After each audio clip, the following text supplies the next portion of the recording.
Hello friends, welcome education अड्डा। Friends, आज का वीडियो है MA sociology first semester. Book का नाम है समसामयिक मुद्दे।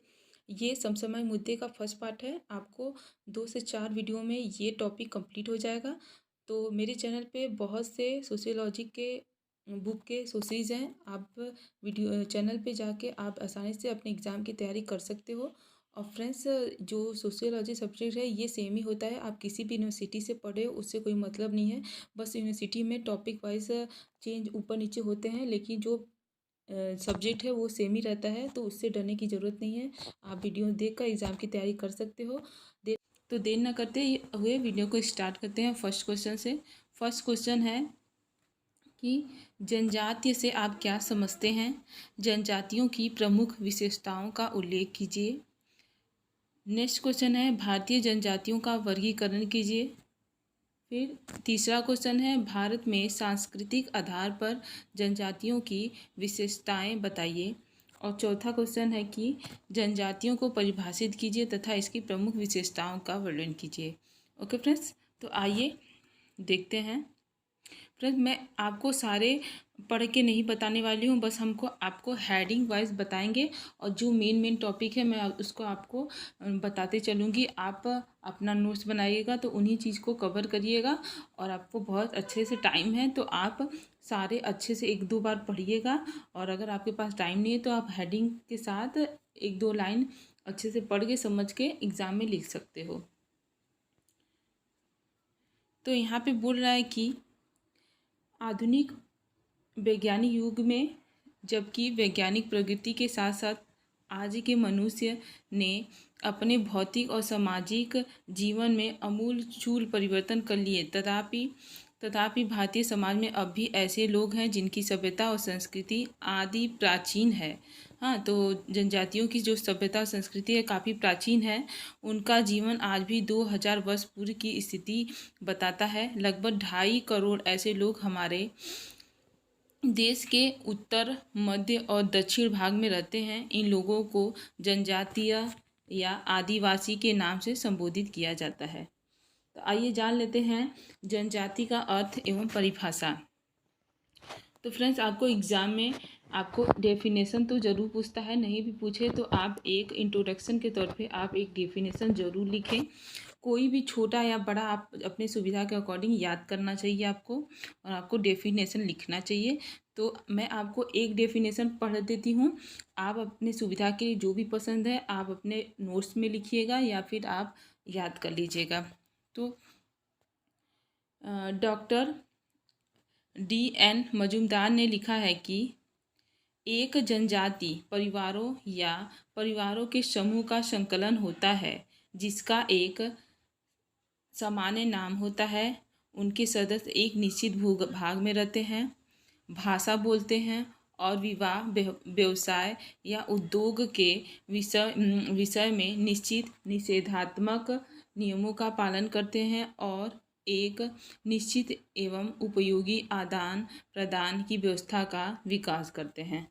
यानी कि जनजातियों से तात्पर्य है कि उनका एक निश्चित भाषा होता है, उनका एक अलग भाषा होता है और उनका एक अलग क्षेत्र यानी भूभाग होता है। आप लोग देखे होंगे अपने समाज में, गांव में या फिर जहाँ भी आप रहते हैं कि जनजातियाँ एक अलग ही क्षेत्र में रहते हैं।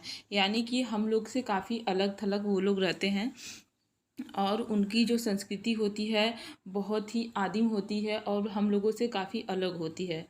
हाँ, तो आप देख सकते हैं, आपको जो भी परिभाषा अच्छा लगता है आप अपने अकॉर्डिंग लिख सकते हो। मैंने आपको आपके सुविधा के लिए 2-4 डेफिनेशन आपको लिख के दे दिया है।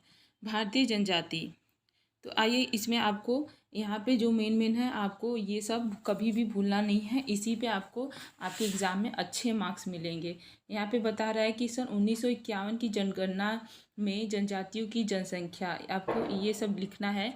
और 1951 की जनगणना में जनजातियों की जनसंख्या थी 1,19,11,200 बताई गई थी। आपको ये कभी भूलना नहीं है। आपको ये करोड़ और कुछ नहीं है तो आप 1,19,11,200 ऐसे भी करके आप अच्छे से, बस आपको याद होना चाहिए। अब कैसे भी आप याद करके एग्ज़ाम में आपको लिखना है। लेकिन इस जनगणना में बहुत सी जनजातीय को नहीं गिना जा सकता था। हाँ, उसके बाद जो जनगणना हुआ 1956 में संशोधन हुआ। इस जनगणना के बाद जो छूट गए थे उसमें संशोधन किया गया। फिर बाद में एक सूची तैयार की गई। इनकी जो उस सूची में इनकी जो जनजाति की जनसंख्या थी वो हो गया था 2,25,00,000 से भी ज़्यादा हो गई थी। फिर बाद में 1961 की हाल ही में जो जनगणना हुआ था उसमें इनकी संख्या में काफ़ी अंतर हो गया था। भारत की संपूर्ण जनसंख्या की लगभग 6.23% जनसंख्या जनजातियों की है। तो फ्रेंड्स आपको इतना ज़रूर लिखना है, इतना आपको स्किप नहीं करना है। आपको कैसे भी ये सब जो भी पॉइंट मैंने बताया है आपको ये सब याद करना पड़ेगा।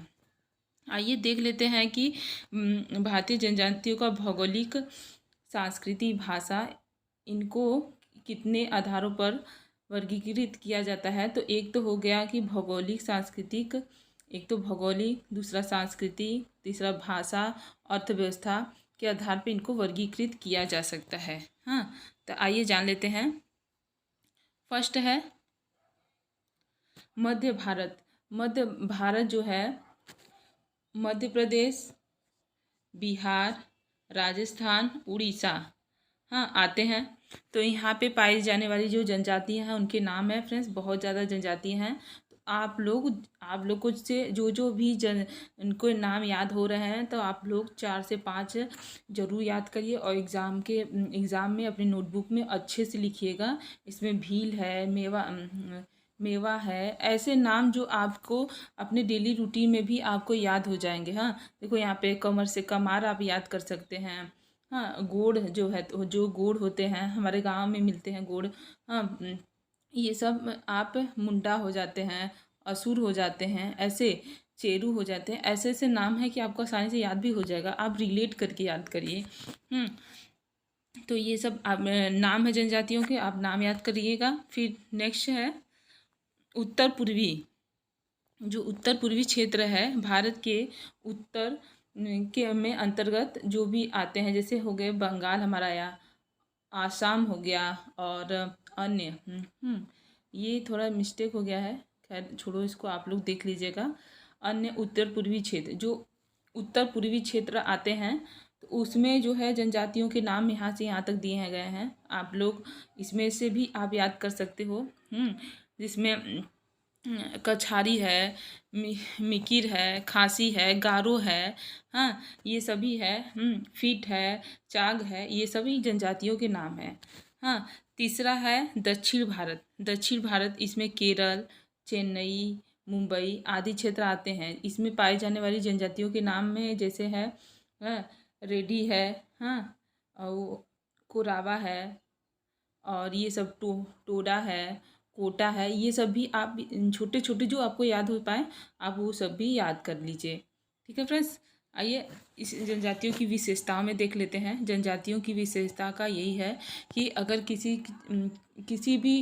किसी भी टॉपिक को समझना है तो उसके डेफिनेशन को बहुत ही बारीकी से पढ़ो और उसकी विशेषताओं में ही छिपा है। इनको अच्छे से हम पहचान सकते हैं। पहचानने के लिए हमें विशेषताओं के बारे में जानना बहुत ज़रूरी है।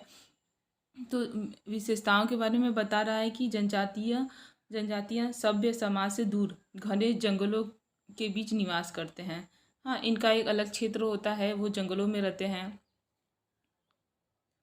इनका एक अपना विशिष्ट भौगोलिक क्षेत्र होता है। जनजाति की अवधारणा के अंतर्गत आदिम परिवार से या परिवारों के समूह सम्मिलित होते हैं। जनजातियों की अपनी एक विशिष्ट भाषा होती है, इनकी एक विशिष्ट भाषा होती है, इनकी अपनी एक संस्कृति होती है। हाँ, तो फ्रेंड्स आप लोग अपने अकॉर्डिंग इसको पढ़ लीजिएगा। ये अंतर्विवाही होते हैं जनजातीय जो होते हैं। हाँ, इनका एक संगठित व्यवस्था होता है, जैसे इनके सामाजिक जीवन में जैसे धर्म, व्यवसाय, अन्य कार्य जो भी होते हैं। जनजातियों के सदस्य कुछ सामान्य निषेधों का पालन भी करते हैं। नेक्स्ट है, आइए देख लेते हैं क्वेश्चन जो नेक्स्ट आप देख लीजिए। नेक्स्ट क्वेश्चन है, भारत की जनजातियों का भौगोलिक वर्गीकरण करिए। दूसरा है कि अनुसूचित जनजाति के वर्गीकरण पर संक्षिप्त निबंध लिखिए। अनुसूचित जनजातियों का भाषाई वर्गीकरण करिए। चौथा क्वेश्चन है, भारतीय जनजातियों का वर्गीकरण उपयुक्त तथ्यों के आधार पर कीजिए। भारत में जनजातियों के वर्गीकरण के आधारों की विवेचना करिए। तो फ्रेंड्स, ऐसे ऐसे क्वेश्चन घुमा घुमा के पूछते हैं, हम लोग कंफ्यूज हो जाते हैं। पहले तो आपको देखना है कि क्वेश्चन क्या पूछ रहा है, उसी के अकॉर्डिंग लिखना है, और जितना एग्जाम में पूछे उतना ही लिखें, बहुत ज़्यादा लिखने के चक्कर में ना पड़े। और पॉइंट पे ध्यान दें, भारतीय जनजातियों का भौगोलिक वर्गीकरण। तो आइए, फर्स्ट हेडिंग है, आपको इस तरह से हेडिंग डालना है। हेडिंग कभी स्किप मत करिएगा, हेडिंग ज़्यादा से ज़्यादा होना चाहिए, उसमें पॉइंट होना चाहिए, उसमें डेफिनेशन होना चाहिए। हाँ, और मेन वर्ड, तभी आपको नंबर मिलेगा। अगर आप पन्ना भर के आ जाएंगे तो आपको नंबर बस, आप पासिंग मार्क्स से आप पास हो सकते हैं। आगे चल के अगर आपको कोई आगे एग्ज़ाम करना है या फिर तैयारी करना है तो वहाँ पर आपको दिक्कत हो जाएगा। तो यही सब जो हम पढ़ते हैं बाद में एग्ज़ाम में पूछते हैं, बाद में अब तैयारी करेंगे, चाहे टीजीटी, जीआईसी या नेट, कोई भी आप तैयारी करोगे तो उसमें दिक्कत होगा। तो इसी टाइम आपको जितना अच्छे से पढ़ना है पढ़ लीजिए, ये पढ़ाई आपको आगे बहुत काम देने वाली है। तो यहाँ पे बता रहा है, डॉक्टर BS गुहा ने भारतीय जनजातियों का वर्गीकरण 3 भौगोलिक क्षेत्रों के आधार पर किया है। हाँ, तो इनका नाम डाल के आप ऐसे लिख सकते हैं। दक्षिण क्षेत्र के अंतर्गत कुर्ग आ जाते हैं, कोचीन आ जाते हैं, आंध्र और चेन्नई आ जाते हैं। इस क्षेत्र की प्रमुख जनजातियां हैं, जैसे मैसूर हो गया, हैदराबाद हो गया। ये सब के इस सब क्षेत्रों में जो जनजातियां हैं, इसमें कोटा हैं, कीड़ा हैं, कादर हैं, इरूला है, उराली है, इत्यादि जनजाति के नाम आ जाते हैं। और दूसरे में है उत्तरी तथा उत्तर पूर्वी क्षेत्र। उत्तरी तथा उत्तर पूर्वी क्षेत्र में आ जाते हैं। इसके अंतर्गत जैसे पूर्वी पंजाब आ गया, कश्मीर हो गया, हिमाचल प्रदेश हो गया, हाँ, उत्तर प्रदेश हो गया। हाँ, ये सब के पहाड़ी प्रदेश सम्मिलित होते हैं। इसमें प्रमुख जनजातियां इसमें है कनोटा और भिटिया, ये जानसारा, नागा, थारू, कुकी, कचाटी, खासी, ये सब जनजाति के नाम आ जाते हैं। आप 2-4 आप याद कर सकते हैं, बहुत पूरा याद नहीं करना है आपको। और तीसरे में है मध्यवर्ती क्षेत्र। इसमें भी आपको इसमें भी मध्यवर्ती क्षेत्र में जैसे बंगाल हो गया, उत्तर प्रदेश, बिहार, दक्षिण राजस्थान, मध्य प्रदेश, उत्तरी मुंबई, ये सब सम्मिलित हैं। इसमें जो जनजातियाँ रहती हैं, इसमें है बैगा, गोड़, कोटा, कोल, ये सब, मुंडा, ये सब भी जनजाति आ जाती है। भारतीय जनजातियों का प्रजातीय वर्गीकरण। गुहा का कथन है कि भारतीय जनजातियों में 4 प्ररूप पाए जाते हैं। हाँ, इसमें प्रजातियों के आधार पर जैसे कैसे 4 प्रजाति पाए जाते हैं, तो पहला इसमें बता रहा है कि बोना कद होता है, काला रंग होता है, काफ़ी घुंघराले बाल होते हैं। हाँ, और इसमें ये सब इनकी पहचान बता रहे हैं पहले वाले में। दूसरे में बता रहा है लंबा तथा कुछ ऊंचा सर होता है, छोटा कद होता है। हाँ, दूसरे वाले में छोटा कद, चौड़ा और छोटा चेहरा होता है, मुंह आगे की ओर उठा हुआ होता है, छोटी चपटी नाक पहले प्रारूप के प्रमुख शारीरिक लक्षण होते हैं। हाँ, जनजाति है, इनके सदस्य असम तथा बर्मा में पाए जाते हैं। हाँ, ये दूसरे की पहचान है। और तीसरा में चौड़े सिर वाले मंगोल आ जाते हैं, जो जनजाति होते हैं मंगोल जनजाति आ जाते हैं चौड़े में। और इसमें चौथे में आ जाते हैं मंगोल प्रजाति तत्व का है। इसमें तीसरे प्रारूप से ऊंचे सिर होते हैं, बीच की नाक के आधार पर भेद किया जा सकता है। हाँ, इनके ये हो गए। तो 4 आधार बताए हैं इनके पहचान के। 4 प्रकार की प्रजातियां होती हैं। भारतीय जनजातियों में सांस्कृतिक वर्गीकरण में जो राइटर हैं एल्विन ने इनको 4 भागों में बांटा है। एल्विन ने, आप इनका नाम याद कर सकते हैं। प्रथम वर्ग है, इन्होंने 4 वर्ग में प्रथम वर्ग, द्वितीय वर्ग, तृतीय वर्ग और चतुर्थ वर्ग में बांटा है इनको। हाँ, नेक्स्ट है भाषा के आधार पर वर्गीकरण इन्होंने किया है। तो भाषा के आधार पर इनको विभिन्न वर्गों में बांटा गया है। भाषा के आग्नेय भाषा परिवर्तन है। हाँ, इसमें जैसे इस प्रकार इसमें जैसे भाषाएं जैसे बंगाल की भाषाएं हो गई, बिहार की, उड़ीसा हो गई, ये सब भाषाओं में आ जाते हैं। इसमें आ जाएगा कि गारो, खरिया, ये सब जनजातियाँ आ जाएंगी। दूसरा है चीनी तिब्बतीय भाषा परिवार। इसके अंतर्गत पंजाब, भूटान, उत्तरी पूर्वी बंगाल, ये सब जो भी है भाषा इनसे मिलते जुलते आ जाते हैं। जिसमें इसमें खासी हो गई, मीरी हो गई, किमी हो गई, ये सब जनजाति आती हैं। सी में है द्रविड़ भाषा परिवार। द्रविड़ भाषा परिवार में दक्षिण भारत की जनजातियों को शामिल किया गया है। हाँ, बिहार और उड़ीसा की कुछ खुई, उड़ीसा की रबोद, काघ, उराव, हाँ, राजमहल, पहाड़ियों की माल्टो आदि सम्मिलित हैं इसमें। अर्थव्यवस्था के आधार पर तो इनका कैसा व्यवसाय है, किस तरह से इनका इसके आधार पर वर्गीकरण किया जाता है। तो पहला है शिकार करने वाली और भोजन एकत्र करने वाली जनजातियां हैं। हाँ, इसके अंतर्गत है कादर हो गई। इसमें जैसे सभी जनजातियां हैं, ये सब जनजातियां हैं। यहाँ पे जनजातियों को सम्मिलित किया गया है। ये अपने जीवन पालन हेतु शिकार करते हैं, फल फूल एकत्र करते हैं। और क्योंकि ये आर्थिक दृष्टि से काफ़ी निम्न होते हैं, इसलिए जनजाति जंगलों में जाकर शिकार, मछलियाँ पकड़ना तथा फल फूल आदि एकत्र करना इनका काम ही है। इनको अपना भोजन एकत्रित करने के लिए। दूसरा है खेती करने वाली जनजातियाँ होती हैं। पहला तो हो जाते हैं ये खेती वेती नहीं करते हैं। इनका बस यही है कि फल फूल एकत्र करना और शिकार करना और उसको खाना पीना, फिर एक जगह से दूसरी जगह चले जाना अपने भोजन के इकट्ठा मतलब ढूंढने के लिए कि कहाँ भोजन मिल रहा है, वहाँ पे इनका ऐसे ही घूमते फिरते इनका ऐसे ही जीवन यापन होता है। दूसरे जो जनजातियाँ होती हैं वो खेती करती हैं।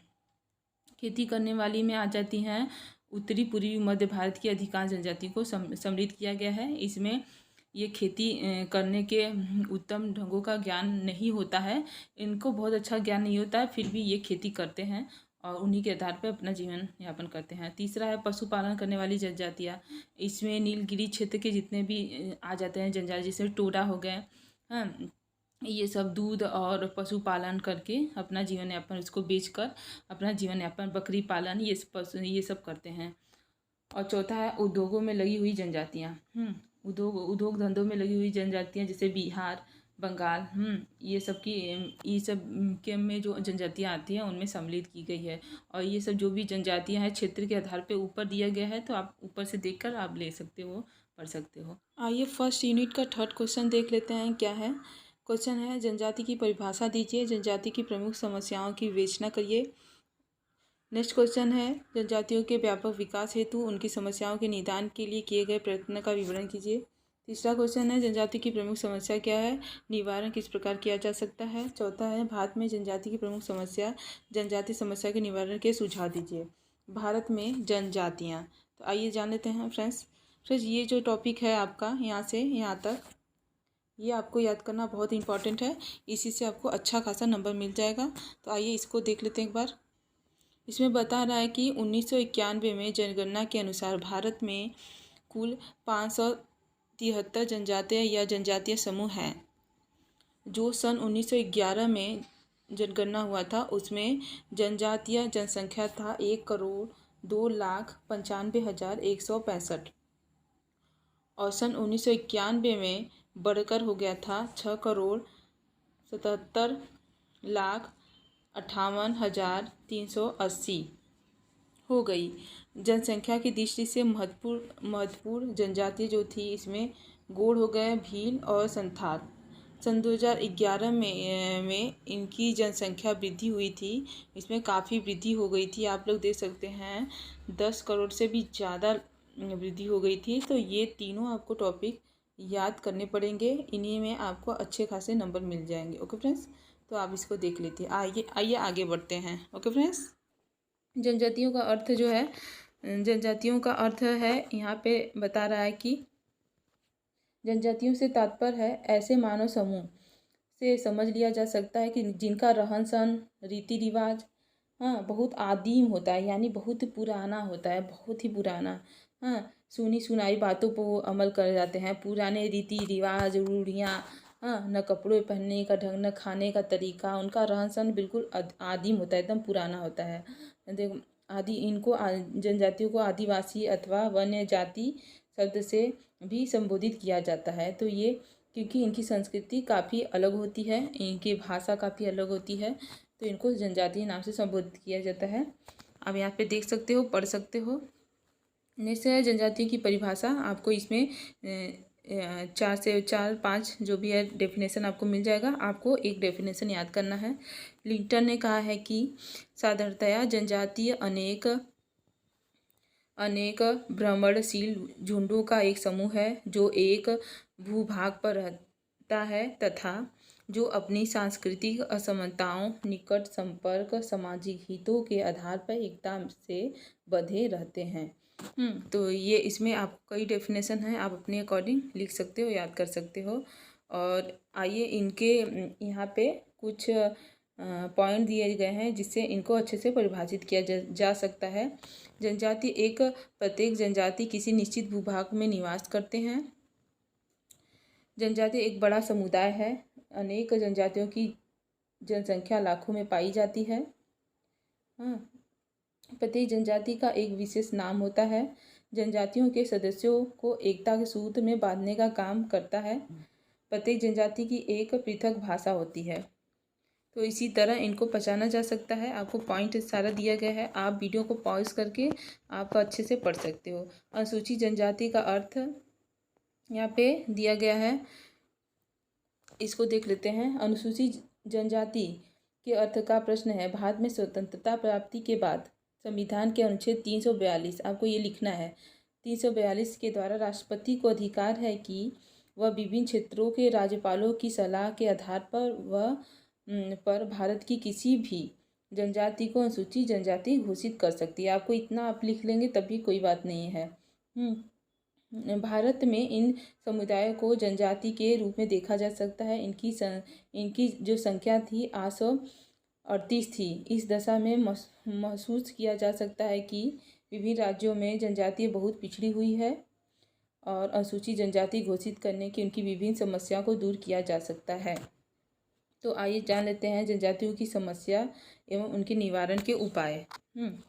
आप क्वेश्चन ऐसे लिख के उसके बाद आप हेडिंग आर्थिक समस्या, इनकी क्या क्या आर्थिक समस्या है इसमें आप देख सकते हैं। आर्थिक समस्या में जैसे कि पहाड़ियों में रहते हैं, यहाँ पे जीविकोपार्जन के लिए इनको काफ़ी दिक्कतें होती हैं।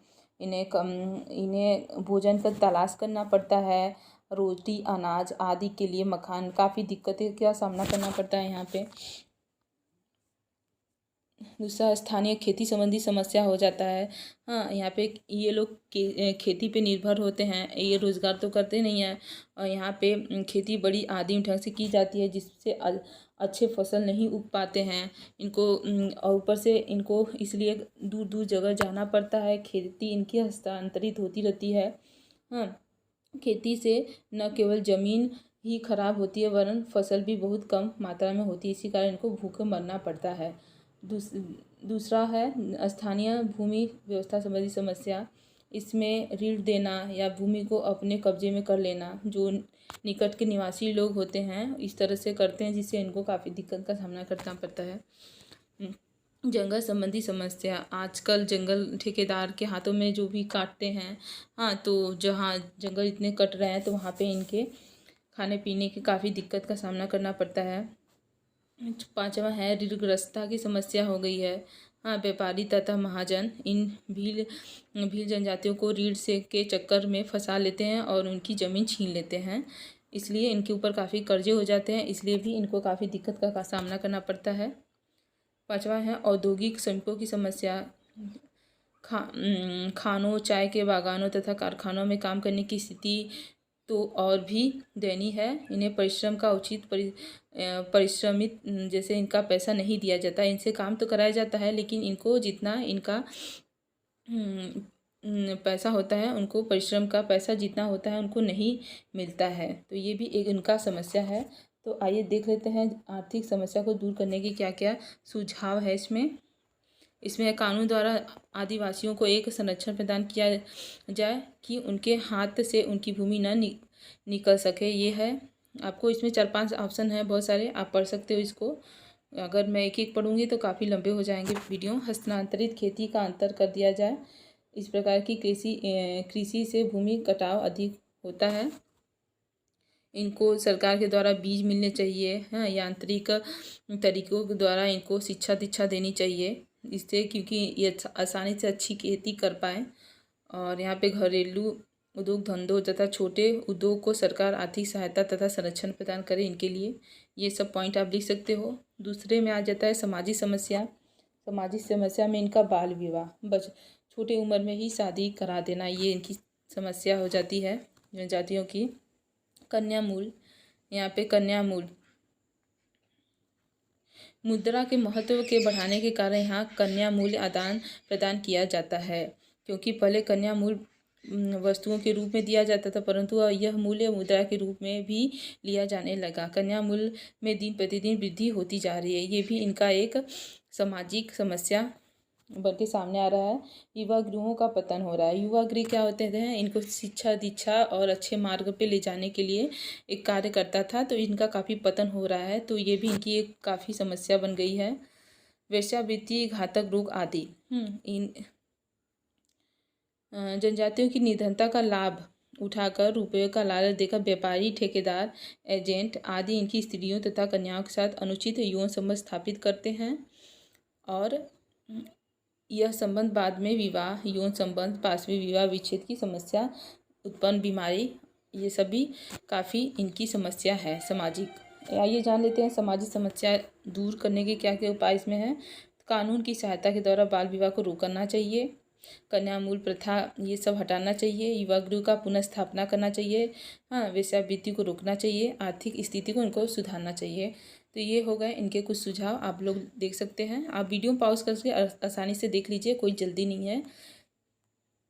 नेक्स्ट है सांस्कृतिक समस्या जो है, इसमें अंतर जातीय सांस्कृतिक विभिन्नता की समस्या आ जाती है।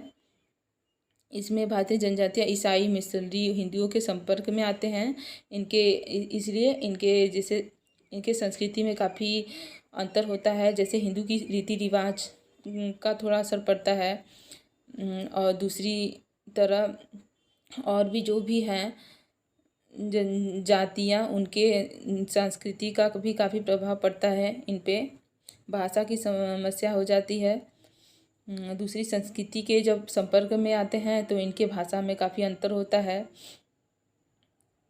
जनजातीय ललित कलाओं का हास्य हो जाता है। इनके संगीत, नृत्य, लकड़ी पर नक्काशी, ये सभी इनके काफ़ी पतन हो जाते हैं, क्योंकि जब ये बाहर रहते हैं अपने रोज़गार के लिए, वह नगरों में जाते हैं, तो वो उनकी संस्कृति का काफ़ी पतन होता है।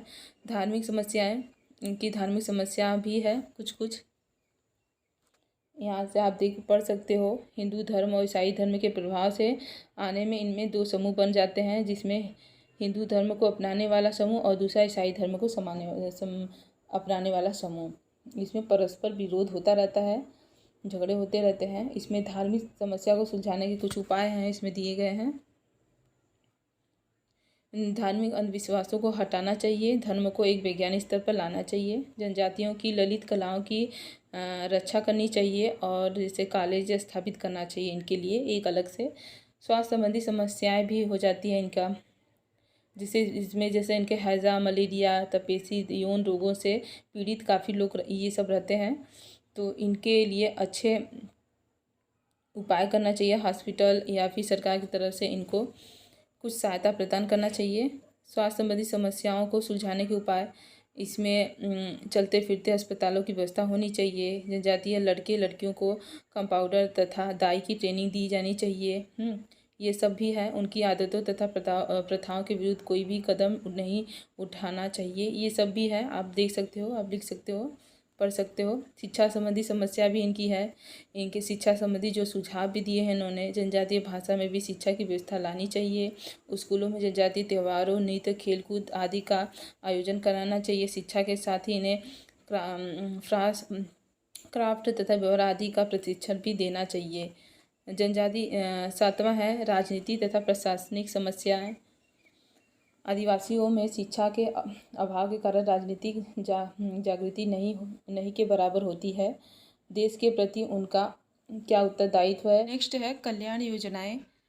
तो इनके लिए केंद्रीय और राज्य सरकारों ने अनुसूचित जाति अनुसूचित जनजाति के कल्याण पर विशेष ध्यान दिया। इन्होंने पंचवर्षीय योजना में विशेष कार्यक्रम चलाए।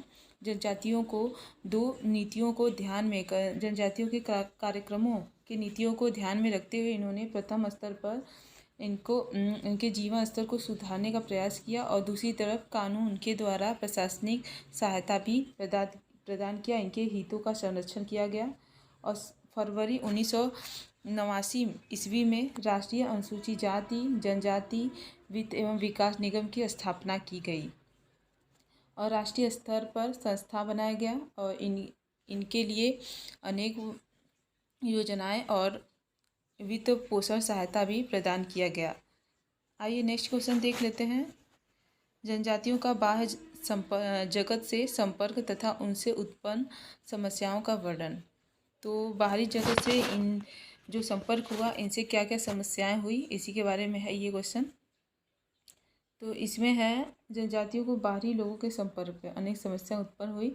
तो इसमें दो वर्ग बने प्रमुख थे, एक तो ईसाई मिशनरी तथा दूसरे हिंदू लोग। ये दोनों के संपर्क में आए तो दोनों के रीति रिवाज परंपरा में काफ़ी इनके संपर्क हुआ। तो इनके रीति रिवाज जो भी इनके थे उसमें काफ़ी परिवर्तन हुआ और ये जो इन लोगों से इनको संपर्क के द्वारा मिला इनके रीति रिवाजों का हिंदू और मिशनरियों का, तो इनसे इनको काफ़ी समस्याएं उत्पन्न हुई। जैसे कि राजकीय कर्मचारी, जंगलों व ठेकेदारों, व्यापारी वर्ग, ब्राह्मण पुजारी का भी इसमें विशेष हाथ रहा क्योंकि यही लोग इनके संपर्क में आते गए।